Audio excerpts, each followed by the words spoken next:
Okay, so we have our second storytelling session now on Zoom, and I welcome you all. So this is not like a one way, like I tell story and you have to listen. You can please unmute and like talk in between, and we can interact and we can talk and discuss and let it be coming from both ends. Okay. Otherwise, it'll get boring for you guys if I'm just narrating a story. You might sleep off. So yesterday we spoke about the Yaksha Prashne, right? So it's like today we're going to talk about Bhishma's woe, or the promise, or the, let's say, the promise that Bhishma took, that built a dynasty, it shaped a dynasty, it made a dynasty to suffer, get ruined and whatnot, right? So we're going to talk today about that promise Bhishma made. So now let's begin with the birth of Bhishma, right? So why did he have to make that vow, or why did he take that promise? I think many of us know the story, but I'll still, like put it out. So much before the Kurukshetra war, the Mahabharata happened, before there were Kauravas, Pandavas, and all of those, there was this king Shantanu, who was the king of Hastinapur.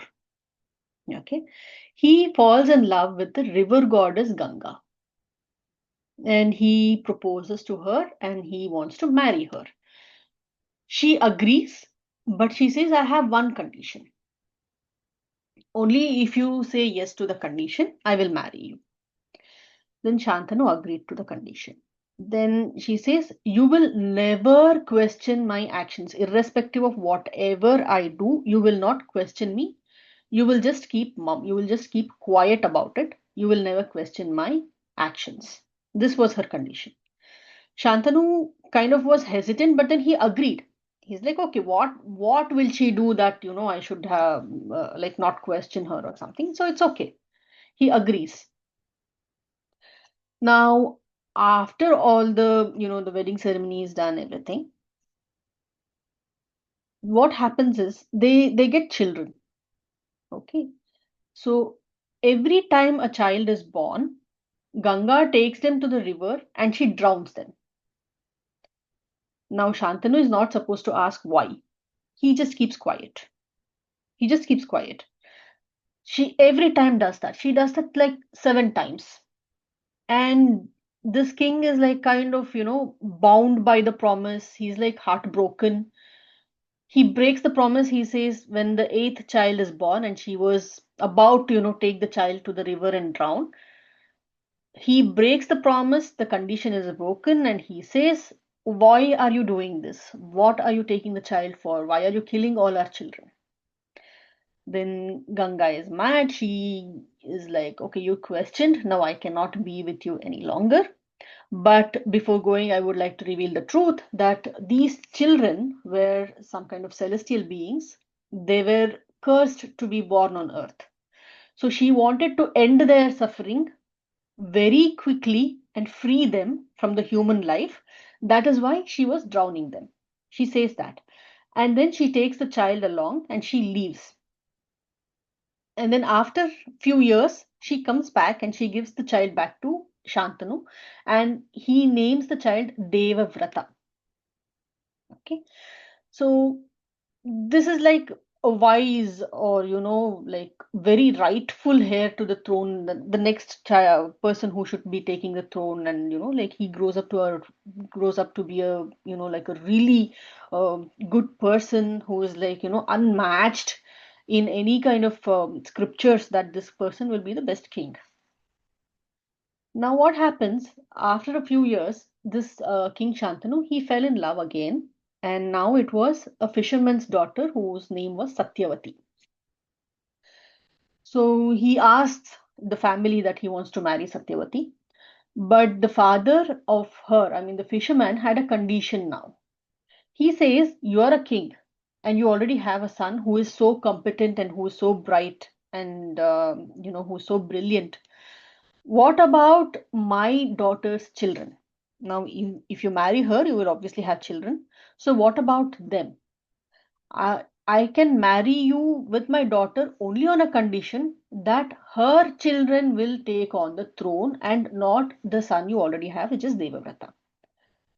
So he could not agree to it because he knows that Devavrata was like so potent and he was like so good that he did not want to take away or deny Devavrata his birthright. So he just came back. He's like he did not agree to marry Satyavati because he has already, like made a promise, broken it, and because of which he lost like seven children, and then the eighth one is surviving, and now he cannot take the right of the eighth one also doing this, making another promise. So he decided on that and he came back to the palace. Now the child notices it, which means the Devavrata, he noticed it. And then he decided to go and do something about it because he knows that his father is lonely. He is in love with some woman and he wants to, and he also perhaps felt that, he wanted a motherly figure there. So he said, okay, I will go and talk to the fisherman. Let's see what happens. So he goes there and he says, that I renounce my throne. I will never claim for it. So my siblings or my brothers who will be born out of Satyavati can be the kings in future. So I will never claim it. Then the fisherman says, "What about your? I mean, okay, you will not claim. You will give up. But in future you will get married. What about your children? Now they will definitely claim because you made a decision to renounce your throne, but you cannot like vow on behalf of your children who are yet to be born. So you don't know, they might ask for the throne." So Devavrata, now he thought for a while and then he took a terrible vow. He said he will follow lifelong celibacy, which means the brahmacharatva. He will follow that lifelong. He will never marry anyone and he will never have children also. He will never be a father of any child. Now, at this point, this was a terrible woe. The earth trembled. Then the gods were like, okay, this is a good decision he made, and they showered flowers. All these things happened. So, from that day, it's called Bhishma Pratigya. So this is called the Bhishma Pratigya, and that is how his name was changed to Bhishma later, as he was Devavrata before. And after he made this vow, the name was changed to Bhishma. And it this the vow he took that he will never marry, he will be a brahmachari for life, and he'll never have children. That vow was called Bhishma Pratigya, a terrible woe. And that's how he got the name also Bhishma. Okay, and also now with this, Shantanu, his father, was overwhelmed. He was very joyous that a son could make this kind of a sacrifice for his father. So he gives him a boon also, saying that he will only die when he chooses to. He will not die before he chooses to. Okay, right. So this war definitely had consequences. This war was, like uh, made a mark in the history. Nobody had done this before. So now I open the platform to you guys. So what are the key takeaways from here?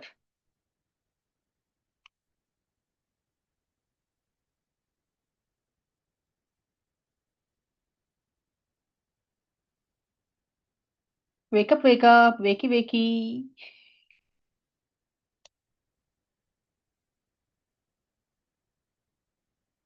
Not even one. Hello. Wake Like up, please. a noble person, ma'am. Devata is a Bhishma is a noble person, and Yeah. he has sacrificed his life for the So next generation. Okay. I Okay. I I think one key takeaway, ma'am, is if you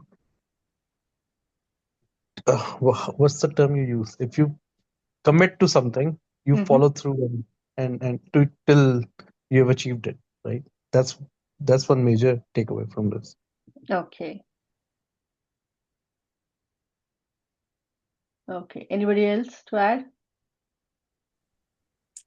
Smitaji, I have a question actually, Yeah. out of curiosity. So Yes. when you said seven souls that were not supposed to be on the Loka and they were killed. Yeah, yeah, yeah. That तो that's correct. That's correct. जब हम Yes. सप्तऋषि बोलते हैं तो इसीलिए यहीं से आ रहा है क्या वो? Kind of, but yeah, the Ma'am, it this is is yes, Ashtavasus, ma'am. There's Ashtavasu. Ashtavasu. But then हाँ, yeah, okay, we okay, will ठीक है. yeah, I will like talk about that story and also the Saptarishi story. Saptarishis are like emerging from Brahma and his children and Okay, that we'll okay, talk about it. okay, okay. Thank you. Saptarishis are Brahma's children. Right. Yeah, who go in seven different directions and who deny to follow the rule of creation. They don't want to beget children and these kind of Right. things happen, and that is when the Saptarishis came into picture. Right, Okay. so yeah, so with this story now, let's not deviate from this particular story here. Any more I just takeaways? remember, I just remember there were consequences to his pratigya also, or the vow also, Hmm. which come in later in the form of the way he dies as well. Hmm. Uh, when Shikhandi is the only person who could kill him, and Yes. he could not say anything Hmm. because a woman falls in love. No, not a woman falls in No, love. no, He no. he he tries to kidnap Ambika, Ambalika. Ambika. Ambika, Yeah, yeah, Ambika, I Ambika think. and Ambalika, yeah. Yeah, Hmm. sisters. Yeah, yeah. I will definitely That's talk the about that story next. that's I the think part I that's it. remember. उससे Yeah. पहले का तो जो आपने बताया, for me it was a new piece of Okay, so you information. did not know the story, how he No, was no. born. Okay. Anybody else who did not know Like this? Rama, he followed like Rama footsteps. Rama also was committed to his father's words and Hmm. sacrificed for his father, both Hmm. Hmm. Rama and Okay, you imagine Bhishma whenever someone says Jupiter, no, Bhishma is like totally opposite to Jupiter.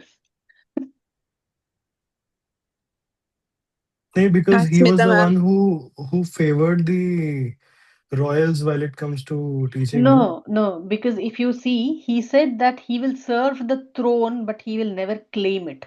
That was Right. his Okay. vow.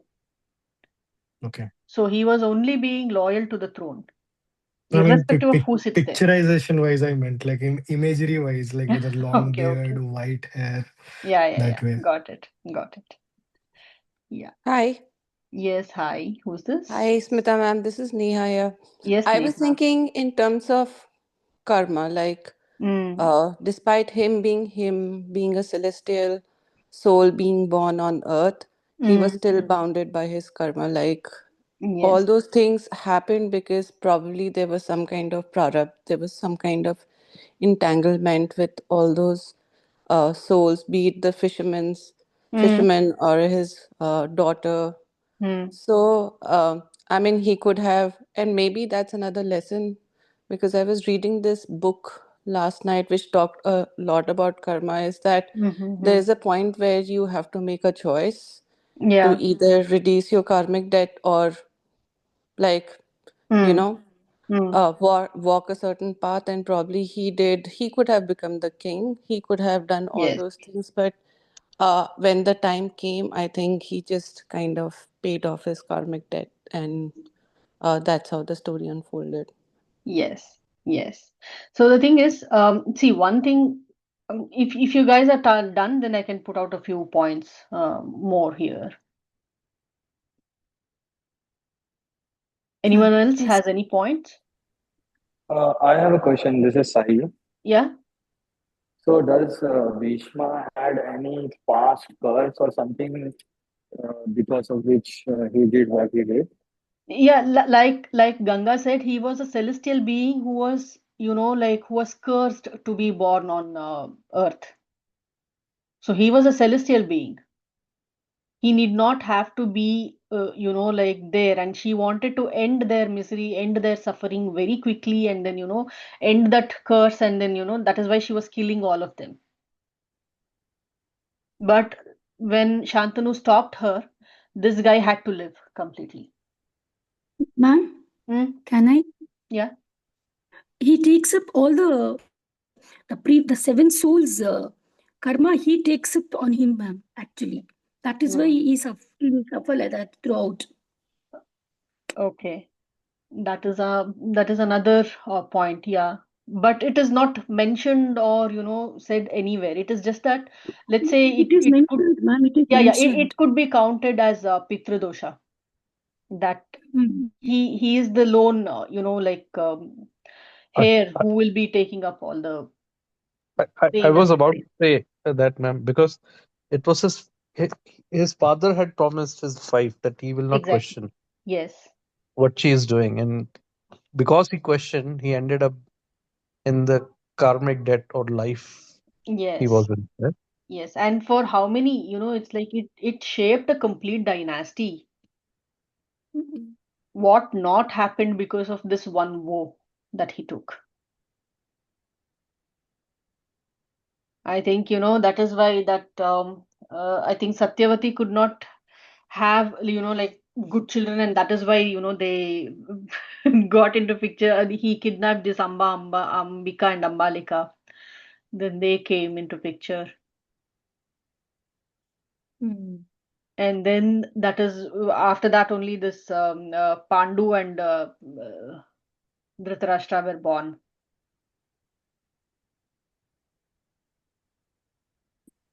I have another question. So, Mhm. so Bhishma does not, he did not have a free will then, or like Yeah, how see, it is, how, that is what we are taking away from the stories, like the stories are, let's say a base for discussing what could have been done better, or if you were there, what would you do? These are the kind of things, and what do you understand, what do you learn from this story?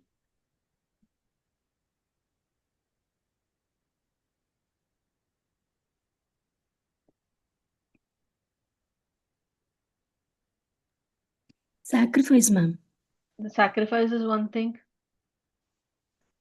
So he never thought about sacrifice. I mean, he never thought about the consequences of the sacrifice he made. Yes. He just did it. I Mm. think that was his free will, right? Then Yeah, to that's make what I the said. sacrifice. It was his free will. But what happens here? Was it good? Was it bad? We'll definitely debate on that also. Then we say, like the wait for the words.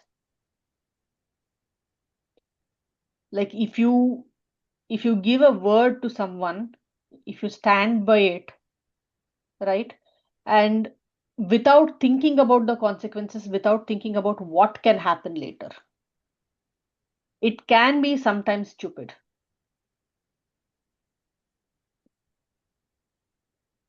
And Mm. also when you choose loyalty more than anything else. I will tell you why I picked this story also. Today I was just talking to one person. He contacted me for chart reading. So when I was seeing his chart, I just took some points, and that is when, like these promises, these duties, and this loyalty. This is something that kind of kicked me. So I was like, okay, let's pick up Bhishma's story and let's understand, more perspective. I will tell his story also.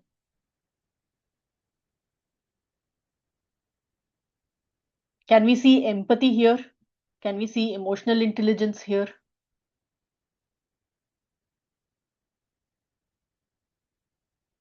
I don't think so, ma'am. Well, he was empathetic towards his father. He saw that father was lonely, and he went and spoke to the fisherman, and he made this vow. Mm. So we can say that he made a decision emotionally, not practically,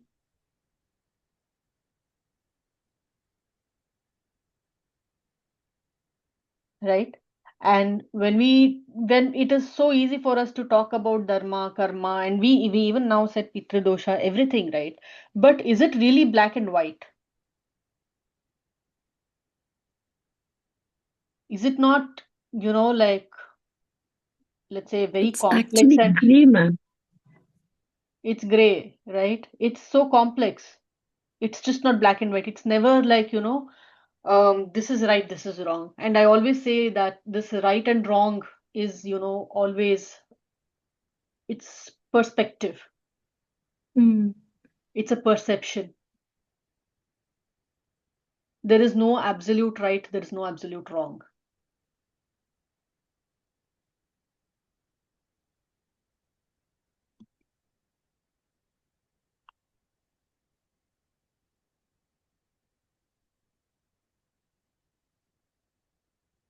So was he emotionally impulsive here?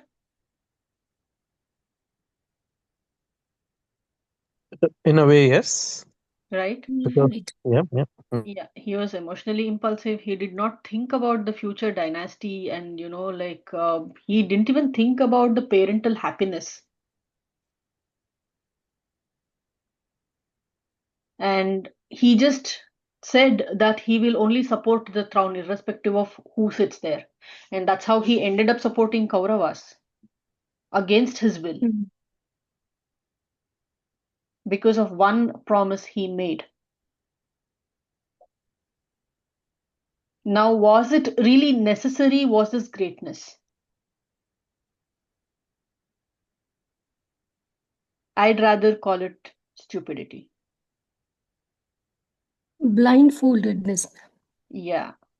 So what happens is, one more thing that I want to tell about these stories is, when we talk about, like Arjuna, when we talk about Bhima, when we talk about Duryodhana, when we talk about Karna, when we talk about all these characters of Mahabharata or Ramayana or any mythical stories, we associate ourselves with the story and not the situation, or we don't associate with the character, not the situation.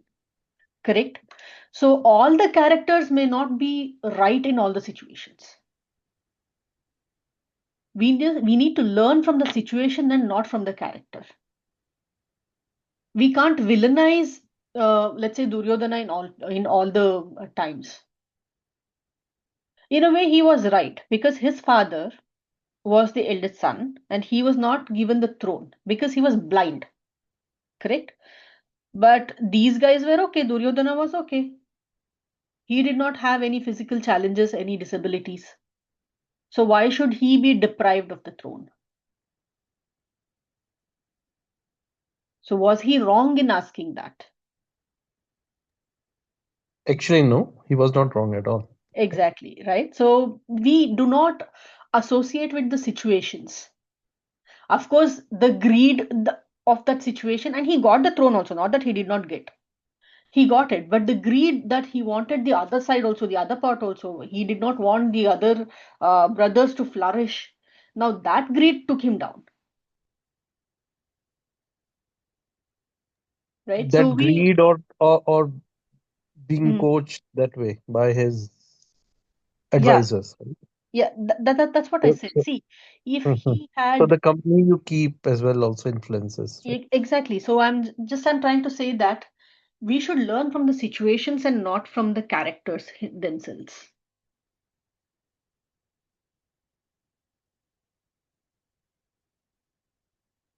Any other points that you would like to add from the story?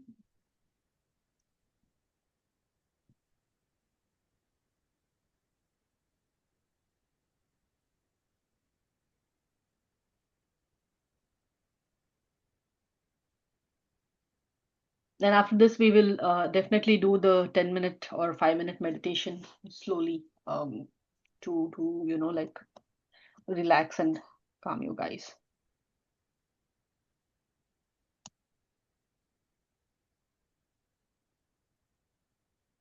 All these years we were associating ourselves with the characters. That's But what I said. today that word you use, the situation, Yeah. that's like a very important thing, ma'am. All these years, I never realized about it. We have always associated. Now, when we think about, Draupadi, then we think, oh, she's such a, bichari lady. She was like pulled out in the sabha, and her sari was pulled out and all that, right? Mhm. But if you think She was the most powerful, aggressive lady. She's the one who challenged the society norms, the SOPs of the society. Mm.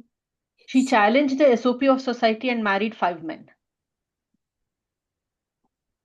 True, true. So she's a very strong lady. She's not weak.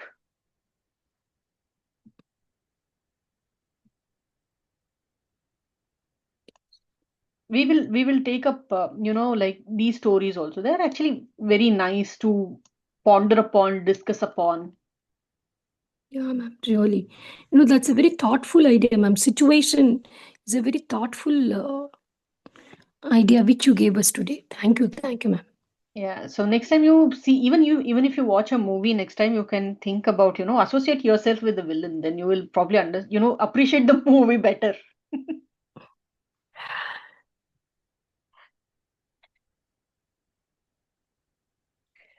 Right, if no more discussion points or no more questions, no more, let's say, debating points, then we can just close with the meditation.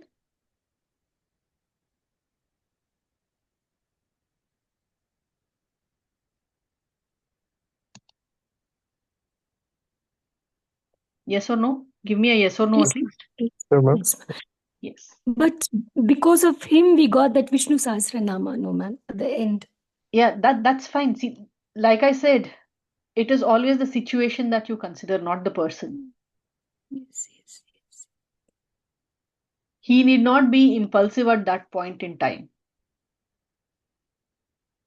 Mm, Maybe you could have got Vishnu Sahasranama in a different way. might be. Might be. Right. I will Okay. share the music.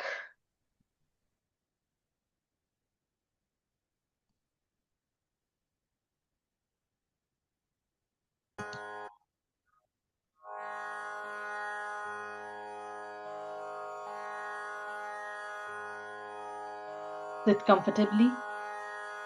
Keep your spine relaxed and upright.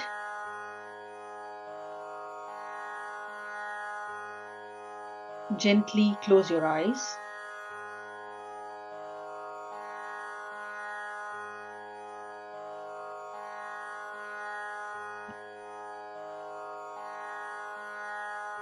Take a slow breath in through the nose. Hold for a second. Slowly exhale.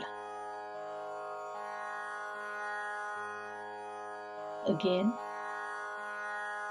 Inhale calm. Hold your thoughts.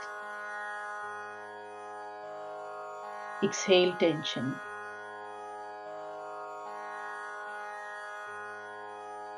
Let your shoulders soften. Relax the jaw.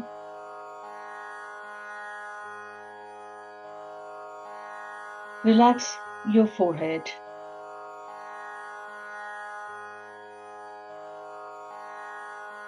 Allow your body to arrive fully in this moment.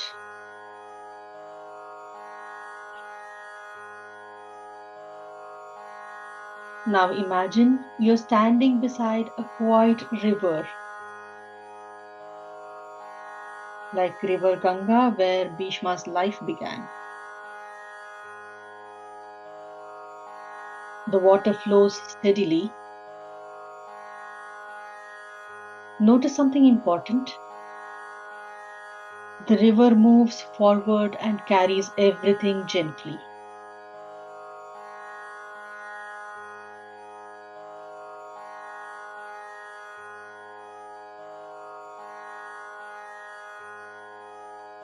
Just ask yourself within. Don't judge. Just observe. Just accept. Ask yourself, what responsibilities flow through my life?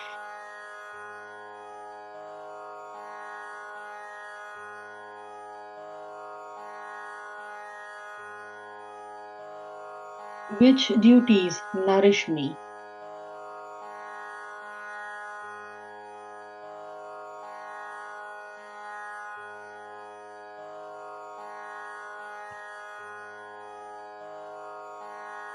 Which duty feels heavy? Do not judge, just observe. Just accept your answer.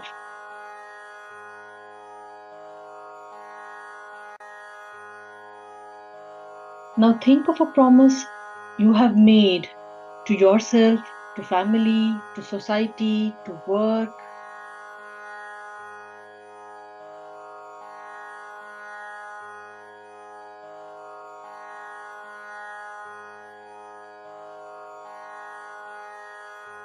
Ask yourself, did I make this promise with awareness?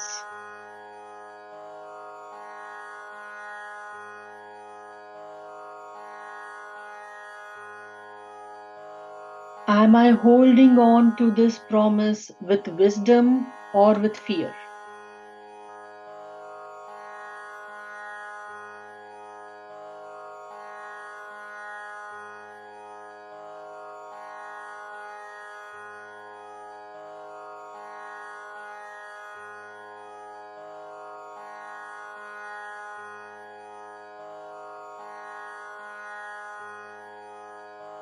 Observe the promise with compassion, no guilt, no pride.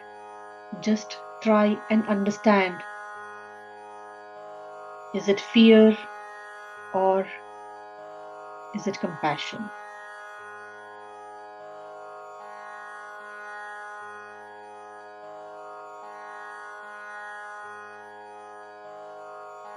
Place your fingers gently in the Chinna Mudra or the Dhyana Mudra, where you put your thumb and index finger together and the other three fingers are open. Palm facing upwards.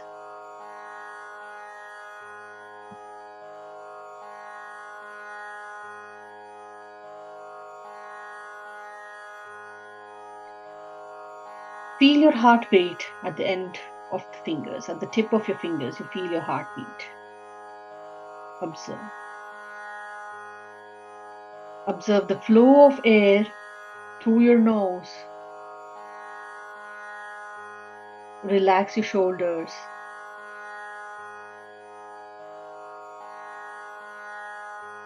Feel the heartbeat.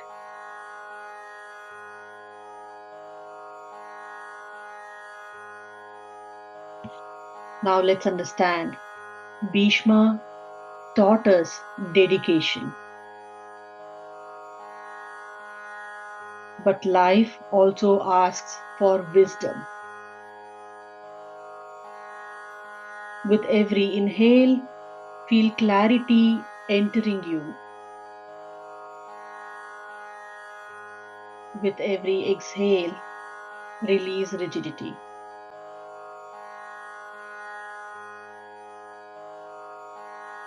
Repeat after me in your mind.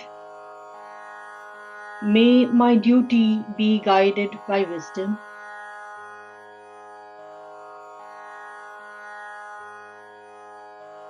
May my strength include compassion.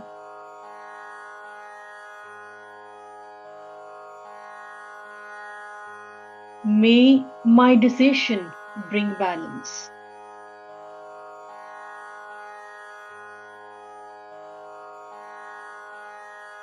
Feel the lightness growing within. Breathe out the burden.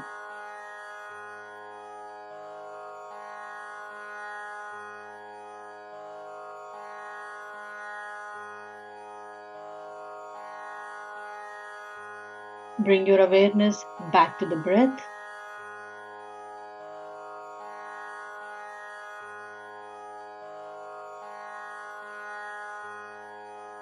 Notice the sounds around you.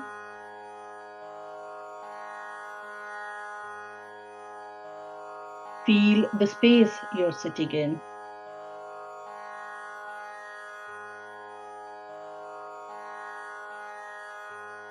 Gently rub your palms together.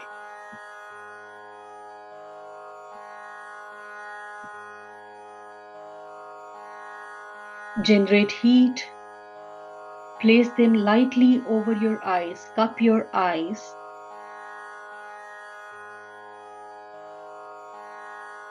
With a few blinks, open your eyes into the palm.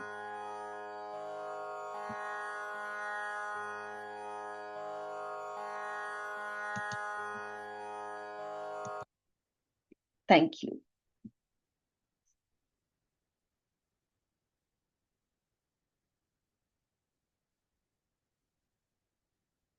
All right. I hope you guys are feeling better, relaxed.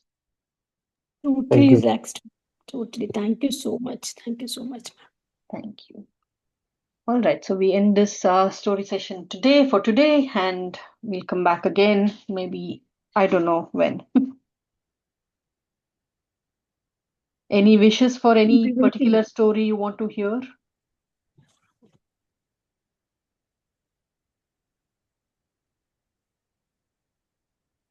Ma'am, as I mentioned, after Kurukshetra, that is Yeah. the great grandson of Arjuna. What is his name? Janamejayudu. Yeah. And We don't know much about Parikshit them. Maharaj. Yeah. Yeah, Okay. Parikshit. Okay. Little more information about them, Okay. stories about them. Yes. Yes. Okay, okay. Okay. All right. Thank you. Thank you. Bye.